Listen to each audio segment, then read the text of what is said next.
ప్రజలు అందరూ అధిక సంఖ్యలో ఇక్కడికి వస్తే ఈ గడ్డపై ఈరోజు బరువులకి వారు వచ్చారు కాబట్టి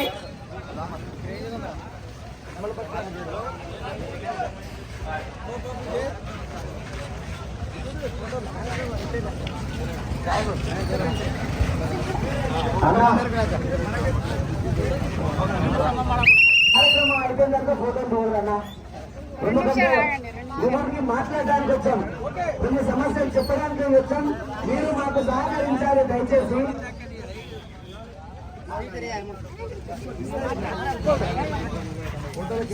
ఎందుకంటే చెల్లె బలరక్క ఇంతకు ముందు ఎమ్మెల్యేగా పోటీలో నిలబడితే ఆమె పైన వాళ్ళ కుటుంబం పైన దాడి చేసిన సంగతి మనందరికీ తెలిసిందే.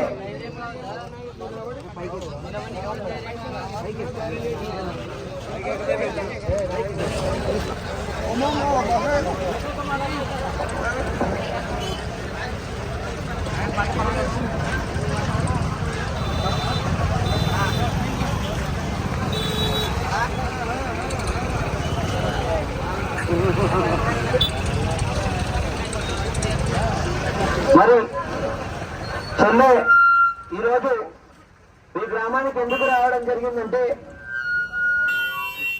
ఇంతకుముందు కొల్లాపూర్ నియోజకవర్గం నుంచి ఎమ్మెల్యేగా పోటీలో నిలబడితే చెల్లె కుటుంబం పైన కొంతమంది రాజకీయ నాయకులు దాడి చేయడం జరిగింది, చెల్లెని భయపెట్టడం జరిగింది. కాబట్టి అన్న, ఉద్యోగుల కోసం, మాలాంటి చదువుకున్న యువత కోసం తెలంగాణ రాష్ట్రం వస్తే మా బతుకులు బాగుపడుతుంది, మా బిడ్డలకు ఉద్యోగాలు వస్తుంది, మా నీళ్లు మాకు వస్తుంది, మా కరెంటు మాకు వస్తుంది, మా నిధులు మాకు వస్తుంది, మా ఊర్లలో హాస్పిటల్ వస్తుంది, మా ఊర్లలో రోడ్లు వస్తుంది, మా ఊర్లలో కరెంట్ వస్తుంది. కాబట్టి మా బిడ్డలకు ఇంతకు ముందు ఉన్నటువంటి ప్రభుత్వం ఉద్యోగాలు వేయకుండా 10 సంవత్సరాలు గడిచినా కానీ నోటిఫికేషన్లు వేస్తారని ఆశ చూపించుకుంటా నోటిఫికేషన్లు విడుదల చేయకుండా ఎలక్షన్ ముందర విడుదల చేసి కనీసం మాలాంటి యువత హైదరాబాద్ లో హాస్టల్లో వండుకుంటూ చదువుతున్నటువంటి యువత తల్లిదండ్రులు డైరెక్ట్ అన్న ఒకసారి మీరు వినాలన్నా మీ ఊరు నామినేషన్ వేసింది కాబట్టి చెల్లె ఈరోజు మళ్ళా మీ ముందరకు వచ్చింది కాబట్టి మీరు ఒక్కసారి ఆలోచించారు. ఏ పార్టీ నుంచి రాలేదు, ఏ నాయకుని బలం లేకుండా వచ్చింది, కేవలం మీలాంటి అన్నల బలం చూసుకునే వచ్చింది. మీరు ఓటేస్తారనే ధైర్యంతోనే ఈరోజు ఈ చెల్లి వచ్చింది. కాబట్టి మీ పట్టణానికి వచ్చినందుకు మానవపాడు పట్టణ వాసులందరికీ నా యొక్క నమస్కారాలు. నా పేరు వచ్చేసి బర్రెలక్క అన్న.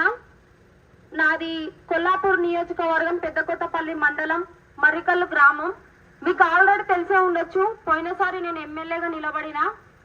ఇంకా ఏదో కొన్ని పరిస్థితుల వల్ల నేను పరాజయం పాలైతే అయినా సరే పట్టు వదలకుండా మళ్ళీ ఎంపీగా నిలబడినన్నా. ఒక్కసారి ఆలోచించండి అన్న, మీరే అంటారు కదా యువత రాజకీయంలోకి రావాలి అంటారు. సో మేము వస్తున్నాం, ఇప్పటి నుంచే స్టార్ట్ అయింది మార్పు అనేది. పోయిన ఎమ్మెల్యే ఎలక్షన్స్ కి ఇప్పుడు ఎంపీ ఎలక్షన్స్ కి ఒకసారి మీరు ఇక్కడ చదువుకున్న వాళ్ళు అఫిడవిట్ డౌన్లోడ్ చేసి చూడండి ఎంత మంది స్టూడెంట్స్ నామినేషన్ వేసిరో. పోయినసారి 11 మంది ఏమో నామినేషన్ వేస్తే ఈసారి 19 మంది నామినేషన్ వేసిరు. అంటే దగ్గర 8 మంది పెరిగిరా లేదా? అంటే యువత రాజకీయంలోకి రావడం స్టార్ట్ చేసిరు కదా. అంటే చేయాల్సింది మీరేంటి, మాలాంటి యువతకి సపోర్ట్ చేయాలి. రారు చాలా మంది. ఈ బెదిరింపులు, ఈ దాడులు, ఈ కుట్రలకు భయపడి చాలా మంది రాజకీయంలోకి రావట్లేదు. ఇంకా కొంతమంది మనసులో ఏమని ఉంటదంటే డబ్బు పంచాలి, మందు పంచాలి, మాతన పైసలేడు ఉంటాయి, ఇంకా రాజకీయం అంటేనే ఫుల్ డబ్బు ఖర్చు పెట్టాలి. ఈ ఆలోచనతో కూడా చాలా మంది రాజకీయంలోకి రారు. కానీ ఈ ఆలోచన నేను చాలా మంది మైండ్లోకి వెళ్ళి తీసేసిన అన్న. అసలు డబ్బు లేకుండా, అసలు ఎలాంటి పైసా బలగం లేకుండా కూడా మనం రాజకీయంలోకి రావచ్చు అని చెప్పేసి నేను నిరూపించిన. సో దీనికి మీరు చేయాల్సింది ఒకటే అన్న, మిమ్మల్ని ఆస్తులు అంతస్తులు రాసేయమని అడగట్లేదు. ఒకటే, మీరు ఇలాంటి ఈ రాజకీయ రాజకీయంలోకి యువత వచ్చినప్పుడు మీరు చేయాల్సింది ఒక్కటే, ఓటేయాలన్నా.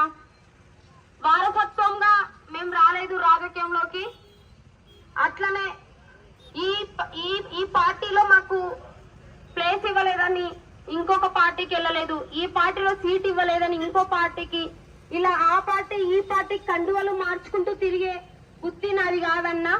ఇంకా ఒకటి, నాది లోకల్, ఇక్కడే నాగర్ కర్నూల్ డిస్టిక్ నాది. లోకల్లో ఉంటా. 300-400 కిలోమీటర్ల నుంచి ఎక్కడి నుంచో వచ్చి ఇక్కడ నేను బిల్డప్ కొట్టట్లేదు, ఇక్కడే నాది లోకల్. మీకు ఆల్రెడీ తెలుసు, మా ఊరు పేరు మొత్తం మీకు అందరికి తెలుసు. సో నేను ఇంత చిన్న వయసులో ఇంత ధైర్యంగా ఇంత కష్టపడుతున్నా కాబట్టి మీ అందరికి చేతులెత్తి మొక్కుతున్నా. ఒకసారి మాకు కూడా అవకాశం ఇవ్వండి. ఇక్కడ యూత్ కి తెలుసు నిరుద్యోగుల పరిస్థితి ఎంత ఎంత దారుణంగా ఉందనేది చదువుకున్న ప్రతి ఒక్కరికి తెలుసు. మన బతుకులు మారాలంటే మనలో ఒక్కరే ఈ పొలిటీషియన్ గా ఉంటే మన బతుకులు అనేవి మారుతాయి. సో దయచేసి ఇంటికి వెళ్ళి మీ ఇంట్లో వాళ్ళకు కూడా చెప్పండి అన్న, ఒక్కసారి బర్లక్కకు ఓటేయండి అని చెప్పి. విజిల్ గుర్తు అన్న వచ్చింది, విజిల్ గుర్తు బ్యాలెట్ బాక్స్ లో 12వ నెంబర్. ఒకసారి ఆలోచించండి. ఎంతో మందికి మీరు లైఫ్ ఇస్తున్నారు, కానీ అర్థం పర్థం లేని లైఫ్ ఇస్తున్నారన్న. ఏదో వాళ్ళు మందు ఒప్పించిరనో, లేకపోతే వాళ్ళు పైసలు ఎక్కువిచ్చిరనో, లేకపోతే మా తాతల నుంచి ఆ సార్కే ఓటేస్తున్నాం, మా పిల్లలు కూడా ఆ సార్కే ఓటేస్తున్నాం, ఇలా చెప్తున్నారు. ఇది కాదు మనకు కావాల్సింది. కొత్తగా ఒక అభివృద్ధి చేయడానికి వచ్చిన వాళ్లకు మీరు ఓటేయండి. మా తాత ఓటేసిండు, మా నాన్న ఓటేసిండు, నేను ఆయనకే వేస్తా, మాది ఇదే పార్టీ, అట్లా కాదన్నా. ఎట్లుంటాయి కష్టాలు మీకు ఆల్రెడీ తెలుసు. కాబట్టి మీరందరూ మీ అమూల్యమైన ఓటు విజిల్ గుర్తన్నా బ్యాలెట్ బాక్స్ లో 12వ నెంబర్ ఒకసారి గుర్తు పెట్టుకోండి బాగా.